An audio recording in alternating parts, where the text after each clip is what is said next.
Good morning, afternoon, or evening. How y'all doing today? Welcome back to Mr. Morrow's Algebra 1 and 2 class.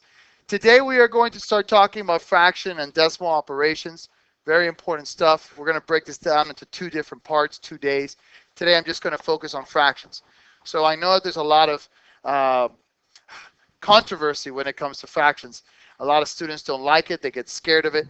Please don't be scared of it. We already talked about what a fraction was in our earlier sections. We know what the numerator is. We know what the denominator is. We know how to simplify fractions. We know how to find equivalent fractions. We know how to compare fractions. Okay? We know how to rewrite fractions so they have the same common denominator. If you really understood those skills, this is just the next step and it's going to be a breeze. If you were stuck on any of those skills, I strongly suggest that you rewatch the videos showing you the basics, please. So let's get right to it. First of all, let's go over reducing fractions to lowest terms. We have seen this, but I have not defined it as this. We saw this when we were talking about equivalent fractions, right? Because to find equivalent fractions, I can multiply the same number to the numerator and the denominator. When I divide the same number from the numerator and the denominator, I am what's doing is called reducing fractions. So when I'm reducing fractions, I am simply dividing both the numerator and denominator by the same number until the GCF between the numerator and denominator is 1. Yes, sir. So like if it were 12 over 15, you divide the top by 12 and the bottom? No. Yeah, thank you very much. Great question. You started correctly, but then let me show you what happened there. Thank you. Let's say you have 12 over 15, okay? You said divide 12 to top and bottom. No, that will not simplify it because 12 did not go into 15. Remember, you have to simply divide both the numerator and denominator by the same number until the GCF between the numerator and denominator is the same. So what number goes into 12 and 15? 3. So you would divide 3 to both the numerator and denominator, giving you 4/5. That's what reducing is, okay? So you're using equivalent fractions, but of course these equivalent fractions must be divisible by the numerator and denominator. So you have to figure out a number that goes into both. That's where we use the skill of GCFs. Okay. That's where we use the GCFs. Thank you very much. And remember, don't fear. If you can't find the GCF, you can start with just any common factor and just keep dividing until you have one GCF left of 1. Okay, we're going to see some examples right now. Thank you so much. For example, how about this one? 12/40ths, okay? I know that the GCF here is 12. Is 4. Sorry, my bad. However, let's say you don't know that the GCF is 4. Let's go a little bit of a longer route. They're both even numbers, so what number for sure goes into it? 2. 2. Thank you. Awesome. So you can divide by 2, and that's going to be 6/20ths. But they're still even, so what number goes into it again? 2. Whoever said 3, no, please follow the rules on the divisibility test. If it was divisible by 3, the sum of the numerator of the digits will be divisible by 3. So this is 3/10. Now, I could have done that in one step, y'all. Okay? I could have just said, okay, 12/40ths. The GCF here is 4. So I could have divided both the numerator and denominator by 4 and gone right to it. There's no shame in doing it little by little. I promise you that the better you become at multiplication and division, the better and quicker you will recognize greatest common factors. But until that day that you see it immediately, so what, y'all? Just go step by step. You're going to get to the same place. Just take a little longer. So what? How about 5 and 15/35ths? First of all, in this particular situation, you leave the 5 alone. That's a whole value. So that's just 5. Now, what is divisible to both 15 and 35? That's right, because they both end in 5. That's an easy one. So this will become, hold on, that's a little bit cramped up there. So this will become literally 5 and 3/7. I have no other common denominators between 1, besides 1 for 3 and 7. Yes, sir. Of course I could, well, you won't be able to reduce anymore, but you can turn this into an improper. This will become 38/7. Does anything go into 38 and 7? No, the answer is no. So whether you go mixed number or improper fraction, once you've already reduced the original mixed number, the improper fraction, if you create it, will also be reduced as well. Sir. Yes, sir. If we put the Okay, the question was if we put the improper fraction on a test, will you count it wrong? It really depends. If I asked you to express all answers in mixed numbers, I will mark it completely wrong. If I ask you I just say evaluate, express all fractions, improper fractions or mixed numbers in simplest terms, then I'm giving you the option to do all three. Thank you, sir. Okay, how about C? 756, what goes into 7 and 56? Ah, exactly. So to reduce this bad boy, I'm going to divide 7 to both the numerator and the denominator because, again, I am just simply keeping the same value, but different appearance. And then what about 3 and 50/30ths? This is a good one. What do you think we do here? Yes, sir. Get rid of the 10. Okay, good job. So we get rid of the zeros. And then this is 3 and 5/3. Now, this 5/3 I cannot simplify anymore, but here, this isn't even a mixed number. This is 3 and 5/3. This is a whole number added with an improper. I need to make this one mixed number. So this is very simple. You have the 3, which is right here, right? And then the 5/3. What's 5/3 as a mixed number? Yes, sir. That's right. It goes in 1, and there's 2/3 left over. So my answer is 4 and 2/3. Another option you have. Another option. 3 times 3 is 9 plus 5 is 14. Sorry about that. Is 14. 14/3. How many times does 3 go into 14? 4 times. What's left over? So there's 2 ways to get that answer, and I don't mind either way. I'm here to teach you all ways. Okay? Please make sure you write these down, guys, and figure out the one that you like best. I give you strategies, but you're the ones that have to use these tools. Okay? Now, adding and subtracting fractions to mixed numbers. Okay, let's get right to it. Like denominators. Like denominators are the easiest ones. This is the whole goal. You're always going to turn these fractions into fractions that have like denominators, because when the denominators of the fractions or mixed numbers are the same, okay, when the denominators are the same, simply add or subtract the numerators and whole numbers, if any, and keep the same denominator. It's literally that simple. When the denominators are the same, you add or subtract the numerators, then you add or subtract the whole numbers, and you keep the same exact denominator. And of course, step 2, very simple. You always reduce your answers to lowest terms. I may not put it on a test. I may not put it on a quiz. They may not put it on an SAT. You should know always that you must always reduce all fractions, improper fractions, and mixed numbers to lowest terms. Okay? It's literally that simple. Okay.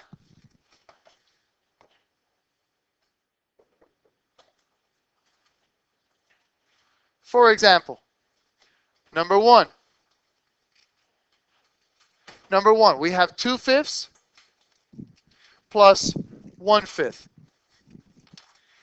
Are the denominators the same? Yes, right? So we're just literally going to add the numerators and keep the same denominators. Literally. So 2 plus 1, 3/5. Done. Have a good day. That's it. It's that simple. Whenever you're adding or subtracting fractions or mixed numbers, you literally add or subtract the numerators and you keep the same denominators. Okay? Now, how about 4/12 minus 2/12? Again, same thing. 4/12 minus 2/12, common denominator. So I'm literally just going to add or subtract the numerators. So this will become 2/12. But hey, wait a second, they're even numbers. So I'm going to reduce, very good. I'm going to divide 2 to the numerator and the denominator, giving me 1/6. Does it make sense, boys?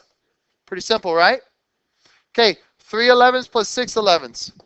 Well, that's literally going to be 9/11. That's it. Done. I cannot reduce that anymore. How do I know? Because I know the divisibility test. Okay? Apply the divisibility test and see if you can reduce or not.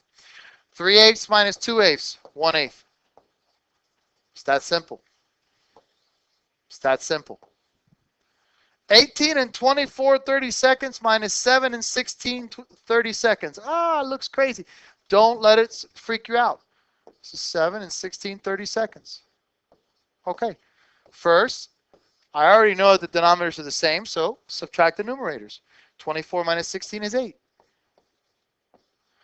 18 minus 7 is 11. I can reduce. I can divide 8 to both the numerator and denominator, giving me 11 and 1/4. If you did not know that the GCF was 8 to reduce, no big deal. Go ahead and break it down little by little.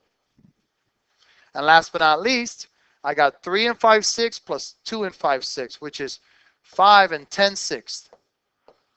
I can reduce this 10/6 by 2 to both the numerator and denominator, giving me 5 and 5/3. But again, I've got an improper fraction and a mixed number. So I've got this 5 plus, how many times does 3 go into 5? How many times? How many times does 3 go into 5, guys? One time. And then what's left over? What's left over? 2/3. So this is 6 and 2/3. Yes, sir, you had a question, my brother. Well, why did you put 5/3? But you need to be 5/3. No, because what about this whole number 5? 3 plus 2 is 5. So you have 5 wholes. No, thank you, my man. Great job. Yes, sir. Okay, if you guys don't like this way, remember, we could go, even though that's pretty simple, try to figure that out. It's pretty simple. But your question, let me answer it. 5 times 3 is 15, plus 5, that's 20/3. How many times does 3 go into 20? 6 times. And then 3 times 6 is 18. How many left over? 2/3. Very good. Excellent. Okay, let us continue. Okay, adding and subtracting fractions and mixed numbers, but this time with unlike denominators. Number 1, find the LCD of the fractions or mixed numbers. Okay, very important. Find the LCD of the fractions or mixed numbers being added or subtracted. When in doubt, let's say you look at the numbers and you don't know what the LCD is. When in doubt, multiply the denominators of the fractions or mixed numbers being added or subtracted to find at least a common denominator. Okay? To find at least a common denominator. Sometimes when you're working with numbers, it's not easy. You may not know the LCD right off the top of your head. That's okay. Worst case, multiply the two denominators together. Okay? Like let's say you had 1/5 and 7/8. Let's say you didn't know the LCD between 5 and 8. So you just didn't know it. I don't know it. Cool. Multiply them. Oh, 8 times 5 is 40. Is that going to be the LCD? I don't know, but it will be at least a common denominator. And by the way, it is the LCD of 8 and 5. Next is the same as before. Whoa, that was weird. Okay. Convert each fraction or mixed number using equivalent fractions. What does this crazy man mean? We know what equivalent fractions are already. We know this process. We know how to convert. And then step 3 is just like the step before in when we were learning with like denominators. Add or subtract the numerators and keep the same denominator first. Then add or subtract the whole numbers. And then, of course, step 4, simplify the fraction or mixed numbers to lowest terms. Okay? Now, I know you guys are writing, and I know I'm going fast, but this is why I record my lessons. So I am going to move on. If you didn't write this down, please, I strongly suggest you rewatch And make sure you write these down. But I got to move on. Okay. So let's evaluate each. Express answers in simplest forms. Okay. Here we go. We got 1/2 and 3/5. What's the LCD between 2 and 5? Very good. So I always like to just label it just so that I can know what's going on. And then what I'm going to do here is I'm going to ask myself, okay, I want this 2 to become a 10. And I want this 5 to become a 10. What did I multiply to 2 to get to 10? So whatever I multiply to the numerator, I must multiply to the denominator, so that becomes 5/10. What did I multiply to the denominator of 5 to get to 10? So whatever I multiply to the denominator, I multiply to the numerator, and I get 6/10. This is 11/10. How many times does 10 go into 11? 1, and there's 1 left over. Bada bing, bada boom.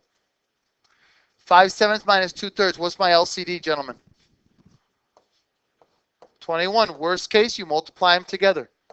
So I know this 7 has to become a 21. This 3 has to become a 21. What did I multiply to this 7 to become a 21? That's right. 3 to both the numerator and denominator, so that's 15 21st. What did I multiply to this 3 to become a 21? 7, so I multiply 7 to both numerator and denominator. That's 14 21st. Now I have a common denominator. Now I can subtract the numerators. 15 21st minus 14 21st is 1 21st. Does that make sense, guys? Okay. How about 2 2/3 plus 1 3/5? Okay. I have here in this particular case, I want this to become 2 and something over, what's my common LCD? 15. Yeah, it's 15. So I want 2 2/3 to become 2 and something over 15. And I want 3 1/5 to become 3 and something over 15. What did I multiply to the 3 to get to 15? 5. So I multiply 5 to both numerator and denominator. It becomes 2 and 10 15ths. What did I multiply to 5 to get to 15? So I multiplied 3 to numerator and denominator, 3 15ths. Now, whole number of 2 plus whole number of 3, that's 5 wholes, plus 10 15ths plus 3 15ths is 13 15ths. Does that make sense? Okay, number 4. 5 and 2/5 minus 2 and 1/4. What's the LCD? 20. Very good. So I want this to become 5 and something over 20 and negative 2 and something over 20.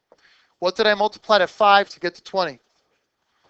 So I multiply 4 to both numerator and denominator, giving me 5 and 8 20ths. What did I multiply to 4 to get to 20?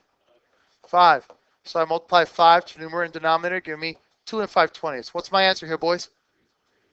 3, because 5 minus 2 is 3, and 3 20ths, because 8 20ths minus 5 20ths is 3 20ths. Does that make sense? Is it a little bit easier than what you had anticipated? Is it making sense today? Good, guys. That's the whole goal. Thank you so much. Okay, 6 and 2/5 minus 3 and 5/6. So I got 6 and 2/5 minus 3 and 5/6. What's my LCD? 30. Very good. Okay, so I know I want this to become a 6 and something over 30, and this a negative 3 and something over 30. What did I multiply to 5 to get to 30? 6 to the numerator and denominator, so that's 6 and 12 30ths. What did I multiply to 6 to get to 30? 5. So that's 3 and 25 30ths. Now, I've got a problem. I've got a big problem here. Can I take 25 away from 12? No. If I did not have these whole numbers, I could do it. If it was just 12 30ths minus 25 30ths, that would equal negative 13 30ths, and we're all good, because the integer, the negatives work with all rational numbers. Decimals, fractions, doesn't matter. So if I did not have whole numbers, that would be my answer. It'd be a negative. However, unfortunately, we do have whole numbers, my brothers. We do have whole numbers, okay? So what happens when you have whole numbers is the following. I'm going to borrow one whole from this 6. You feel me? One whole from this 6. And I'm going to add that whole in the form of 30 over 30 over here. Why do you think I added it in the form of 30 over 30 and not 5 over 5 or 10 over 10? Yes, sir. Well, it does equal 1, but I went 30 over 30 because this has to be the denominator that I must use. So now this becomes 5 and 42 thirtieths minus 3 and 25 thirtieths, which gives you 2 and 17 thirtieths. We're going to do one more here today, guys. The lesson took longer than I had anticipated, so we will finish this part 1 tomorrow. Just so you know, before the bell cuts me off, your homework tonight will simply be to make sure you really understood these parts of the notes. That's all. Okay? Please. So, next and last for now.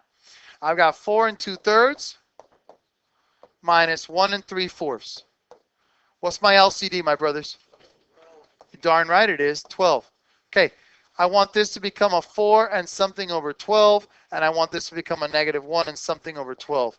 What did I multiply to 4 to get to 12? 3. So that's 1 and 9/12. What did I multiply to 3 to get to 12? 4 to numerator and denominator, so that's 4 and 8/12. Okay, however, we've got a little bit of a problem again, don't we? Can I take 9 from 8 when I have whole numbers in place? No, you cannot. So this is what's going to happen. You got 4 and 8/12 minus 1 and 9/12. I'm going to borrow 1 from the 4, making it a 3. And I'm going to add that 1 that I borrowed in the form of 12 over 12 because I need to add it to this fraction. So now I get 3 and 20/12 minus 1 and 9/12, giving me 2 and 11/12. Does that make sense, my brothers?